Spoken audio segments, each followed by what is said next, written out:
Hey, what's up, YouTube? You already know it's All City Live TV, and thank you for tuning in. Today, we're going to be talking about shooting with Patch 10. We're going to go through every single badge and see whether or not these badges are effective after Patch 10. There is one badge in particular that I'm highly interested in, and it seems to have changed my player. As you guys can see from the clips behind you, I'm greening out there, and that's not normal for my player. I changed my jump shot, and I put on this particular badge that seems to help me out there. And I find it interesting. As you guys know, I said in yesterday's video that we're going to be highlighting one comment and then reviewing that comment. So yesterday's video, if you guys want to leave a comment on this video, you find something interesting, I'll pick one and highlight it for tomorrow's video. But we're going to go through this first comment here, and that's from Cody Bean. He says, consistent finisher is like flexible release for layups, and Pro Touch is like Green Machine. They are very similar, just for layups instead of shooting. So I find that really interesting because flexible release is one of the badges that I want to talk about today. As you guys can see on my player,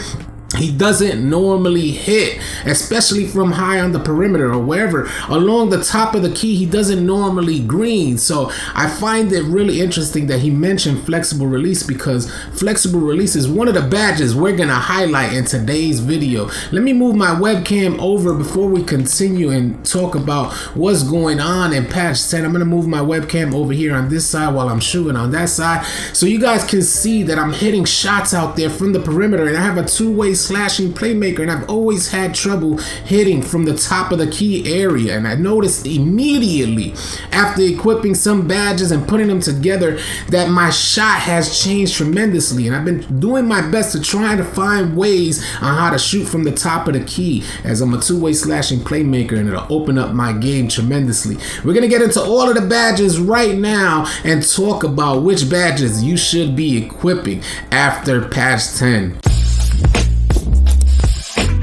Alright guys, so let's talk about these shooting badges after Patch 10. If you guys are not familiar with the diamond setup, if you don't know Pacers Gaming, the pro gamers out there talk about a diamond setup for your shooting badges, and that's Green Machine, Deadeye, Hot Zone Hunter, and Quick Draw. That's the diamond setup that you may want to consider out there. That's an option for you guys. If you guys have a high amount of badge points to allocate between badges, that's a setup that you may want to consider, as the pro gamers consider a diamond shooting badge setup. But this is my current setup, and I can only go through trial and error and share with you guys what I learned from playing the game. What I've seen after Patch 10 is that people are hitting a ton, and I mean a ton, of full whites out there. And what I know, I said, man, there's something wrong there. People are just hitting consistently full whites from limitless range anywhere around the court. I've noticed that close shots have gotten a tremendous buff. So if you're shooting anywhere in the close shot range, you're almost guaranteed to make 2 points. So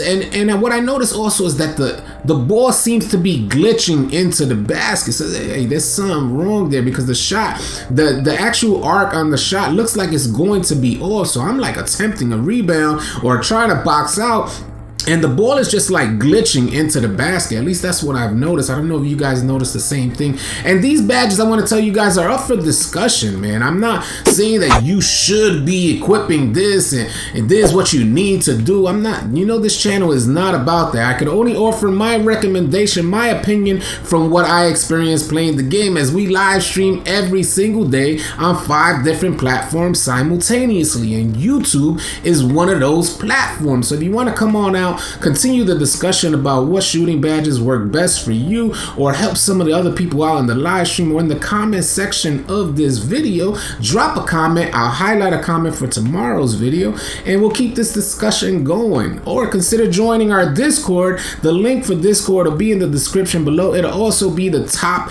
pinned comment on this video. So let's get right into these badges.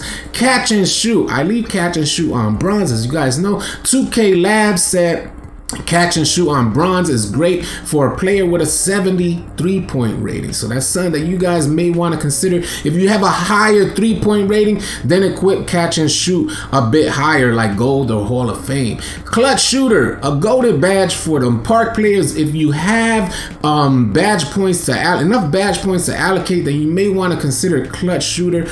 Park players are like, they highly recommend clutch shooter. I'm not 100% sure how good it it is for Rec or Pro-Am. If you guys are goated with it in Rec or Pro-Am, let us know. Tell us what you doing with Clutch Shooter.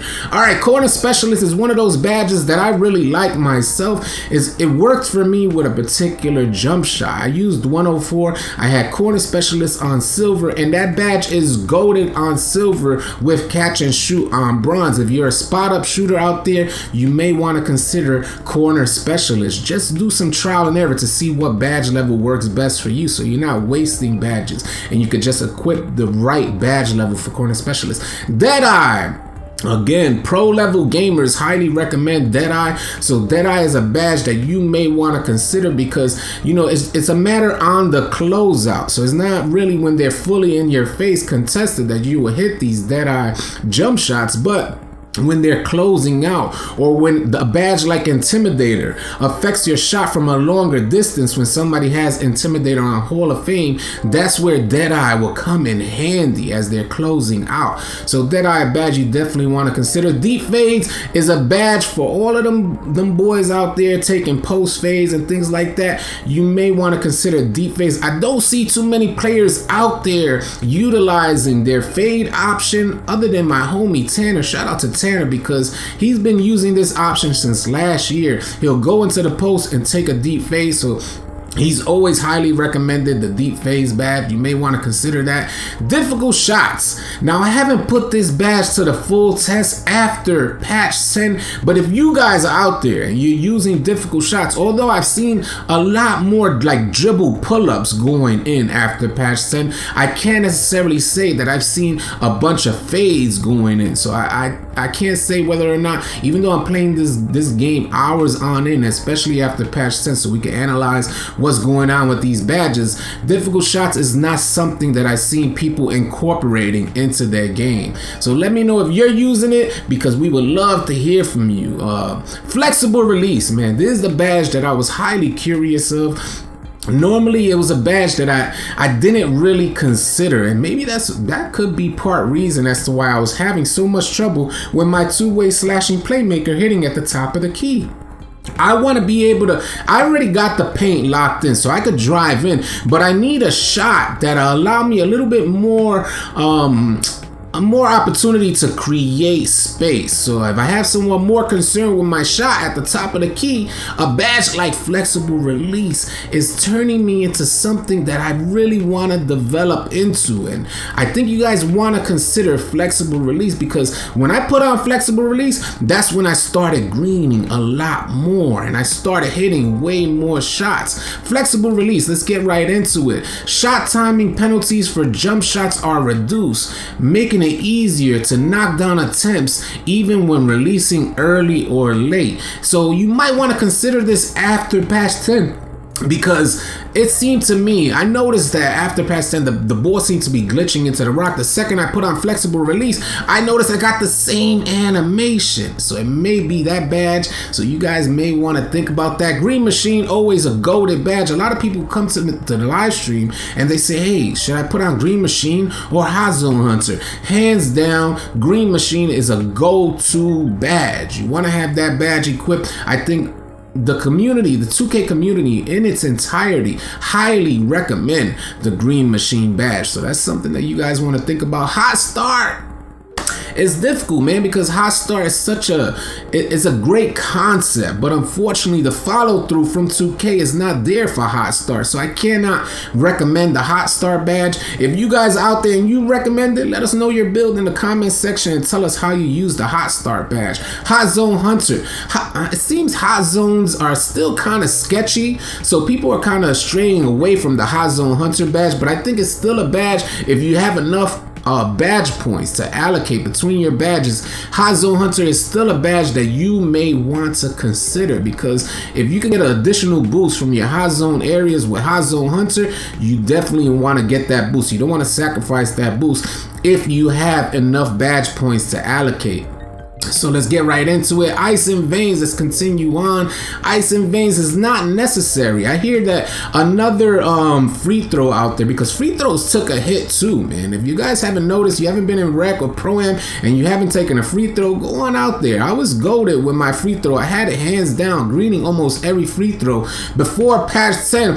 After patch 10, it seems to have taken a hit, and it takes a lot more. You have to adjust to the timing. It seems like you got to hold your free throw a little bit longer for you to get that green out there. So Ice and Veins is not a badge that I could recommend. I will say that I did hear the Richard Hamilton free throw is goated out there, so you may want to consider that. I use Michael Jordan right now, and I'm going through trial and error with Richard Hamilton. Pick and popper, man. If you need an additional boost, if you're out there, listen, after patch 10, there's no more behind the back, so you're gonna see a lot more screens out there, and shooting centers or anybody who's setting a screen may want to consider equipping the pick and popper badge, as that may give you additional boosts off of a screen. So definitely something that you guys may want to consider. If you're using pick and popper already before patch 10 and it was highly effective for you, let us know in the comment sections. I'm sure people would love to hear from you. Pump Fake Maestro. Not too many people have enough badge points to allocate to a badge like Pump Fake Maestro, and I don't know how effective Pump Fake Maestro could actually be. I've never utilized the Pump Fake Maestro badge. I did run some tests on it, but I can't ever say that I went out there in a competitive game and try to use Pump Fake Maestro for what it's worth. I just gotta let you guys, I gotta keep it a buck with you guys. So I wanna let you guys know Pump Fake Maestro maybe not a badge that you wanna equip.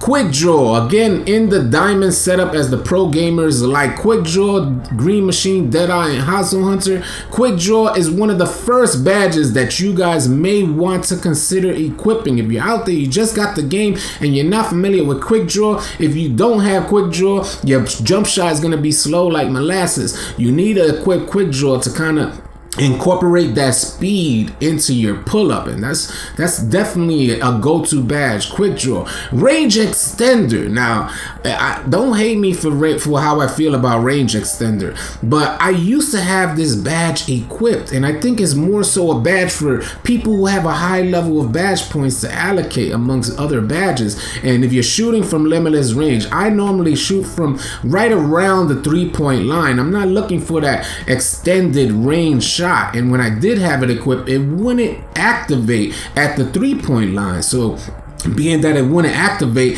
I dropped it completely, and it didn't affect my shot when I dropped it because it wasn't activating anyway. So if you find yourself out there, if you're not taking limitless range shots or deep mid-range shots, you don't see the Range Extender badge activating, then deactivate it. Trust me, you'll thank me later on it. It won't affect your shot if you currently don't see the badge activating. If you're a shooter that shoots from limitless range or deep mid-range areas, then you need the Range Extender badge if you see it activating for you. Just continue to leave it on, but if you don't see it activate, take it off. Slippery Off Ball, another great badge that people kind of sleep on, is a sleeper badge. Slippery Off Ball allows you, listen, we was talking about, I made a video about off-ball pests, and it's off-ball pests is supposed to counter the slippery off-ball badge, but there's not a lot of people utilizing the slippery off-ball badge. And when you do equip the slippery off-ball badge, you need to get familiar with all of the juke moves that you can actually activate off-ball, so that way you can get the full effectiveness of the slippery off-ball badge. Steady Shooter. I cannot go for a badge that'll penalize, and some people might find this badge goated. Please let us know your thoughts on the Steady Shooter badge, because I can't recommend Steady Shooter. I've used it in scenarios where I was able to equip the Steady Shooter badge. I won't get into it how I was able to equip it on Hall of Fame, but I had the Steady Shooter badge on Hall of Fame, and although it's a highly active badge, it'll activate when you're doing layups, it'll activate a mid-range, limitless range. It's an active badge, but being that I just want to say, just because it's active doesn't mean that it's effective. So I can't say that Steady Shooter, I couldn't see the full effectiveness of the Steady Shooter badge. That's just my opinion. Tyler Shooter, unfortunately, it's it's just not it this year. Why? I have no idea. Tireless Scorer used to be one of the most goated badges in 2K, a must-have, but Tireless Shooter is not there. If you guys are using Tireless Shooter, please let us know. Volume Shooter, a lot of people like Volume Shooter as it boosts your percentages as you continue to take shots. So something that you guys may want to consider if you guys have enough badge points to allocate amongst badges. Volume Shooter it won't hurt you. It's not like in previous versions of 2K where Volume Shooter was broken and it was hurting players out there and their shooting percentages. Volume Shooter is a badge that will only accommodate any of your other badges out there. So if you have enough badge points to allocate between these badges, Volume Shooter is probably a badge that you might want to consider, as it boosts your shot percentages with shot attempts. It doesn't have to be makes. Shot attempts will allow you to get a little bit of a boost with Volume Shooter. So I hope you guys found this video informative and helpful, and if you did, please consider subscribing to our channel, as we're gonna have a ton of NBA 2K20 content coming your way. Catch you guys on the next video.